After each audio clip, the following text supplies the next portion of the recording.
क्या आप जानते हैं कि प्राचीन काल में राजा के क्या कर्तव्य होते थे?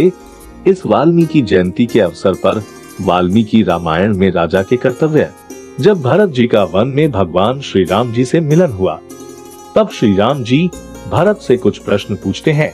प्रभु राम भरत से पूछते हैं, भरत, क्या तुम सहस्त्रों मूर्खों के बदले एक विद्वान के कथन को अधिक महत्व देते हो? क्या तुम जो व्यक्ति जिस कार्य के योग्य है उससे वही काम लेते हो? तुम्हारे कर्मचारी बाहर भीतर पवित्र है ना?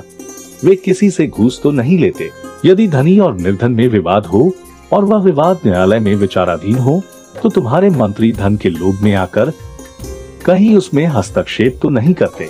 तुम्हारे मंत्री और राजदूत अपने ही देश के वासी अर्थात अपने देश में ही उत्पन्न हुए हैं ना? क्या तुम अपने कर्मचारियों को उनके लिए नियत वेतन भत्ता समय पर देते हो? देने में विलंब तो नहीं करते? क्या राज्य की प्रजा कठोर दंड से उद्विग्न होकर तुम्हारे मंत्रियों का अपमान तो नहीं करती? तुम्हारा व्यय कभी आय से अधिक तो नहीं होता?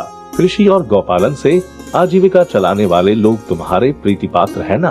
क्योंकि कृषि और व्यापार में संलग्न रहने पर ही राष्ट्र सुखी रह सकता है। क्या तुम वेदों की आज्ञा के अनुसार काम करने में सफल रहते हो?